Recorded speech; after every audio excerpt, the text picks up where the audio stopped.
coronavirus pandemic has no parallel in modern history. It is our defining moment. Those are the words of Klaus Schwab, head of the World Economic Forum, in COVID-19, the Great Reset. People assume we are just going back to the good old world which we had, and everything will be normal again in how we are used to normal, in the old fashion. This is, let's say, fiction. It will not happen. At the latest World Economic Forum meeting in Davos, Schwab set the tone for the conference with his glowing introduction of the opening speaker. We now welcome His Excellency Xi Jinping, President of the People's Republic of China. Xi laid out his vision of a coordinated global economy. Major economies should see the world as one community and coordinate the objectives, intensity, and pace of fiscal and monetary policies. This ideal of a united globe with a coordinated economy managed by experts captures Schwab's vision of the post-COVID world. We have to redefine our social contract. These grand proclamations, the ominous book title, and Schwab's odd personal style have led many people to speculate that the Great Reset is part of a conspiracy of global financial elites and politicians to depopulate the planet so they can more easily institute one world government, or even that COVID was engineered to that end. Remember, the stated goal by these people, billionaire transhumanist elites, the globalists that all get together every year, is depopulation of the planet, a transhumanist revolution to make people chronically sick, that results in the death of the vast majority of the world population, and out of that cataclysm, a new super race. I don't buy it.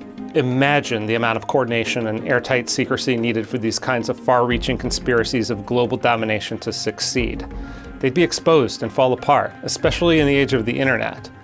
Instead of spinning our wheels searching for a secret agenda, let's just look at the one that's right out in the open. I think we are moving from short-term to long-term, from shareholder capitalism to stakeholder capitalism. What China, the World Economic Forum, and Massachusetts Senator Elizabeth Warren have in common is that they favor so-called stakeholder capitalism, which is a euphemism for making companies answer first to special interests. They want to reorganize corporate boards to include representatives from labor, environmental, and social justice groups. Warren proposed a bill to require 40% of large corporate board seats be elected by workers.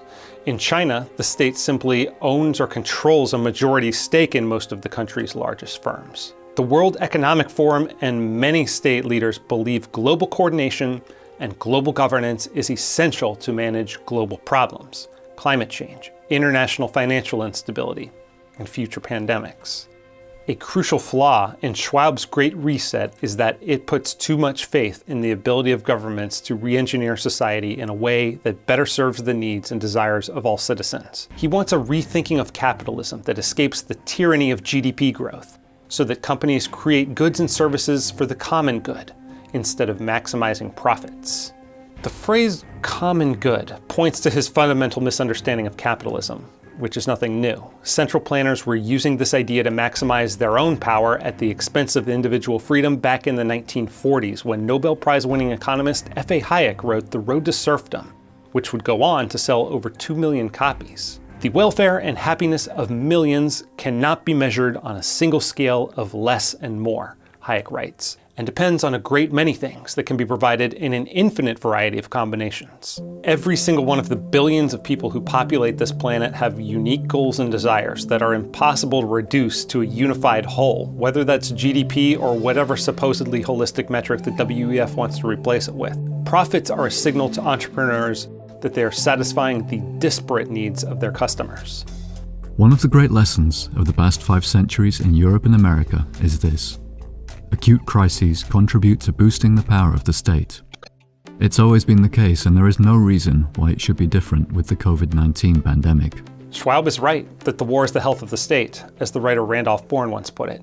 And the government's response to COVID has been similar to military conflict in terms of the cost and the chaos it's engendered. World Wars I and II and the Great Depression ushered in a powerful modern welfare and warfare state that irreversibly altered America and the world. But I'm more optimistic this time. thanks in large part to the power of technology to provide everyday citizens with an exit. Instead of the Great Reset, in which sclerotic 20th century institutions accumulate even more power, I think we're entering the Great Escape. This is possible because technological progress is outpacing the ability of the state to control and regulate it. Governments will have no choice but to abandon their efforts to construct physical and metaphorical walls. Technology can be designed to facilitate decentralization, in which the flow of money and information can't be controlled. Ideas emerge from the bottom up. Expecting governments and international bodies to orient every large company towards some widely agreed upon common good assumes that many of the very institutions that bungled the COVID-19 response can competently handle the planet's most intractable problems. My hope is that after witnessing the colossal failure of governments in the face of a global crisis, many more people will be looking for a different approach. There's evidence everywhere of the Great Escape. The US population shift away from expensive, restrictive, and poorly governed states and cities, spurred on by the rise of remote work, the exodus from government-run schools, the growing use of cryptocurrency, the popularity of encrypted private communication platforms, and the expanding reach of independent voices in our increasingly decentralized media. Hayek called central planning the fatal conceit, writing that the curious task of economics is to demonstrate to men how little they really know about what they imagine they can design. And Schwab even touches on this idea, writing that complexity creates limits to our knowledge and understanding of things. It might thus be that today's increasing complexity literally overwhelms the capabilities of politicians in particular and decision makers in general to make well-informed decisions. He dubs this quantum politics, but never quite explains how policymakers will realistically overcome this dilemma. Maybe there's record low trust in our institutions because the people running them are attempting the impossible, planning the future for billions of people. Humiliating to pride as it may be, Hayek wrote in The Constitution of Liberty, advancements of civilization are often happy accidents, and policymakers could and should be more focused on securing the freedom that allows such decentralized experimentation and accidental progress to occur. The fear of a great escape, of losing control, is understandable because there are systemic risks that could destroy human civilization, including future natural or man-made pandemics, runaway inflation, and ecological disaster. Small boats may not survive a storm, but a giant ship is strong enough to brave a storm. But if we're all stuck in the same large ship, in the same storm, we're all going down with it when the winds finally get bad enough. Concentrated power itself presents an existential risk. A bad intervention applied to economies of the entire world at once can bring down the entire system.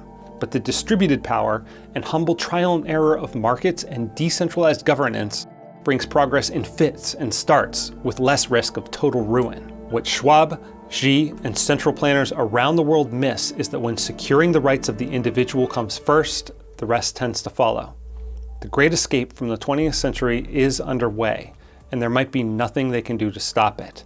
The question is, do they make getting there easy, or does it happen the hard way?